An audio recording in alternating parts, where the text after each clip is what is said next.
It's been a busy few weeks on Parliament Hill, and Canadians who profess religious beliefs have been closely watching developments around Bill C-9. The new hate speech legislation removes the good faith exemption for religious beliefs, and that could now be deemed hateful and criminal.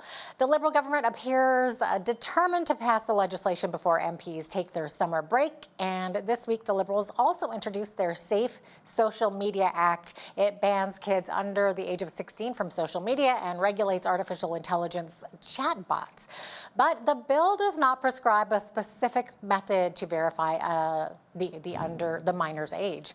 So here to talk about all the happenings in the House of Commons is Lethbridge Conservative MP Rachael Thomas. Rachael, thanks for joining us once again. My pleasure. Thanks so much for having me. Okay, so let's start with C-9. So I'd love to hear your thoughts on postcard gate. So where about 250,000 postcards from Canadians concerned about Bill C-9 were left in the Senate mailroom and not delivered to senators who were debating the bill. So how surprised were you to hear that? Yeah, so this came to light a couple of weeks ago that there were about 250,000 postcards that had been received from Canadians across the country who were expressing their concern with regards to Bill C-9 and its attack on religious freedoms. And these postcards were delivered to the Senate. And the mailroom made the decision to take these postcards and actually just put them in a storehouse in Gatineau, so across the river from Ottawa, and leave them there for an indefinite amount of time. Was the original decision. However, when this came to light, because Conservatives shed light on it, I should say, of course, there was some pressure applied. And so since then, there has been a decision by the mailroom to bring those postcards out of the warehouse and over to the Senate. My understanding is that happened on June 4th or around that time. However, it's also my understanding that those postcards have not reached the offices of senators quite yet. I think in part this is just due to the sheer volume.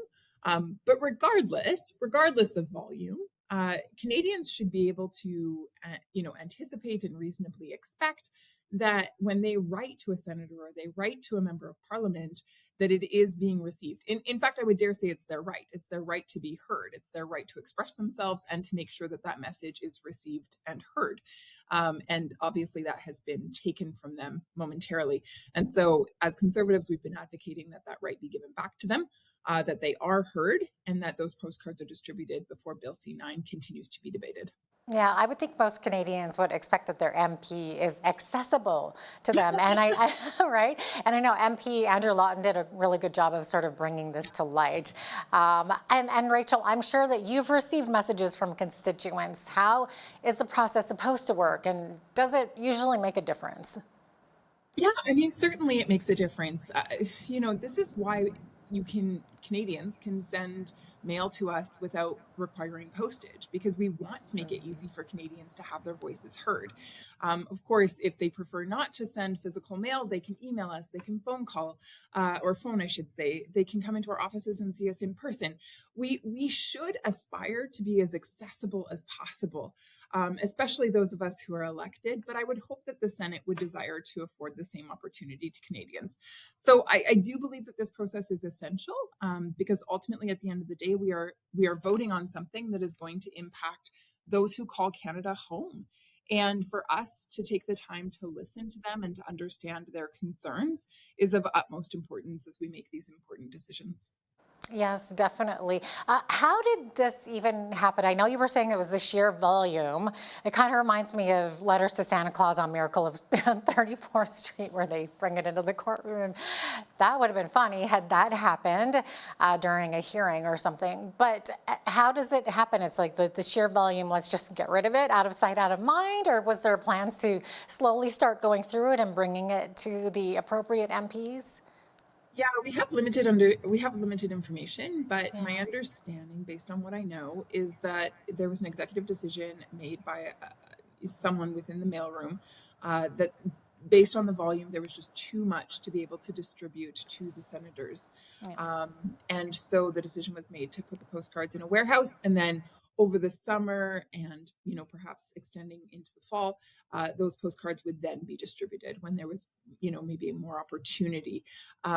However, the the concern there, of course, would be that Bill C-9 is currently in the Senate. And so you want the senators to be able to hear from Canadians right now before they move forward with a vote.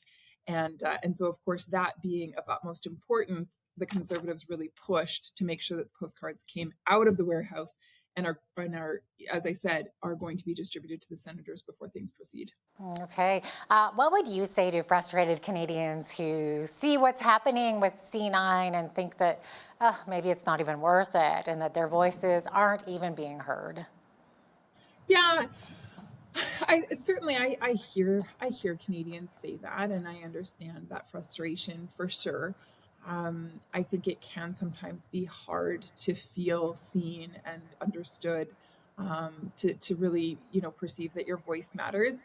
I guess what I would say is, in this process, especially, of course, Canadians have every right to be frustrated.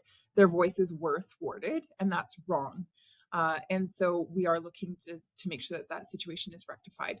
I would say in general, though, to Canadians, please continue to speak up. Please continue to have a voice. Please continue to send letters and postcards and make phone calls and show up at our offices. Because even though the process might seem slow or tedious or frustrating, it is absolutely essential that Canadians take the time to voice their concerns and make sure that we, as elected officials, and of course the senators, are aware of the perspective that Canadians hold. Okay, let's move on to Bill C-34, which is the new Safe Social Media Act.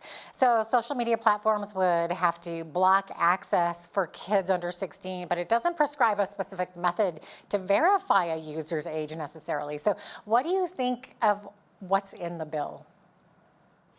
Yeah, so this bill is it's over 90 pages long, so it's quite a substantial bill, and it was just recently tabled as of Wednesday evening, and so I am still taking time to go through this bill in a very detailed manner. What I can tell you is this: I can tell you that the Liberals have been in power for over 10 years, and this is their third attempt, and already there's a lot of criticism against this bill.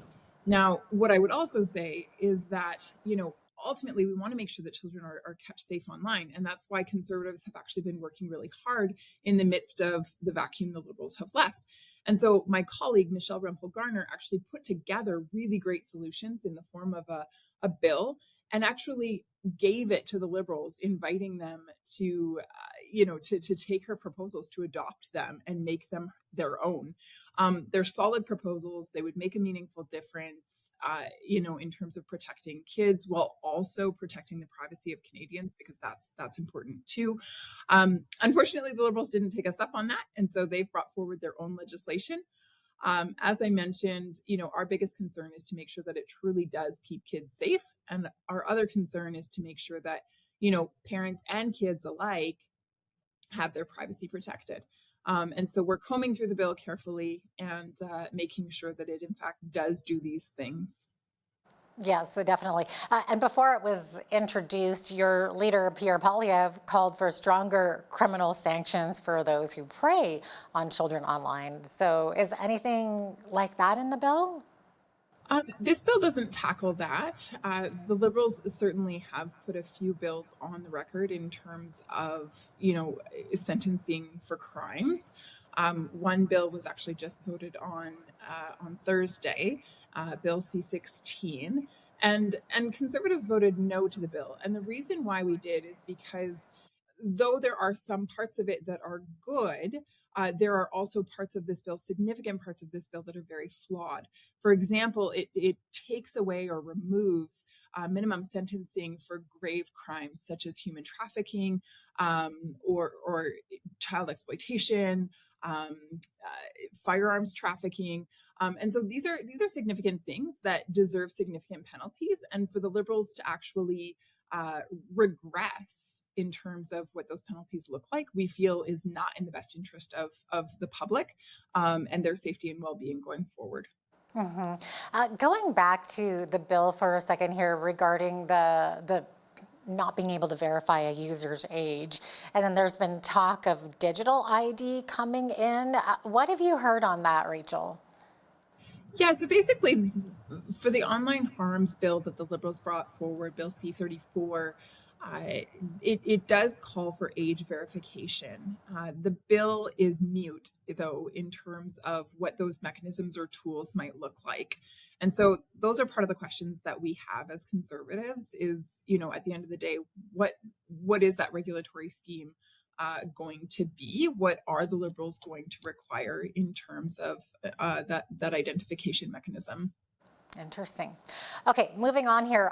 Rachel, last week, Prime Minister Mark Carney was celebrating the launch of the Groceries and Essentials rebate. And with rising costs at the grocery stores, of course, we've seen a staggering number of Canadians heading to food banks and here in Lethbridge, across Alberta, across Canada. So do you think that this rebate is something to celebrate, or do you think it will make a difference? Well, to be fair, I wish Canadians didn't have to get excited about a rebate. I wish it didn't have to be that way. There are so many Canadians that are working full-time jobs that are dependent on the food bank because the cost of living has just skyrocketed. We're seeing record numbers across the country, but in particular, in my home community of Lethbridge.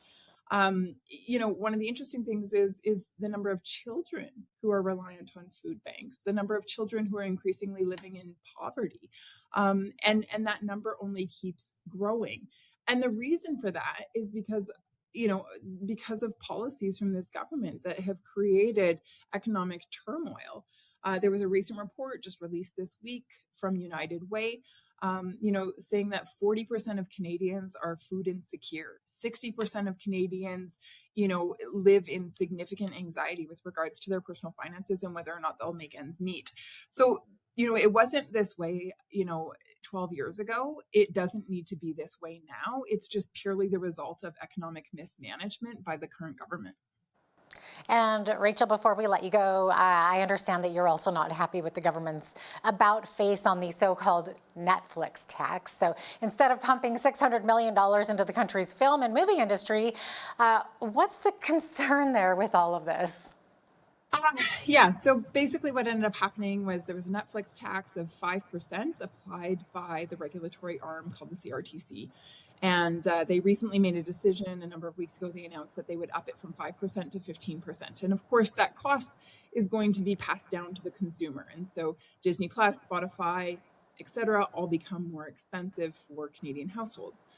The problem, of course, is the fact that we're in an affordability crisis. And so conservatives raised this concern and said that the government could do something about it, that they could actually give the CRTC instructions to back down and reverse their decision to increase the tax to 15%. The Liberals came back and said, no, there was nothing that they could do about it. In fact, they accused us of just making it up. They called it fake. And then only a few days later, they actually had to come back and admit, in fact, it is true.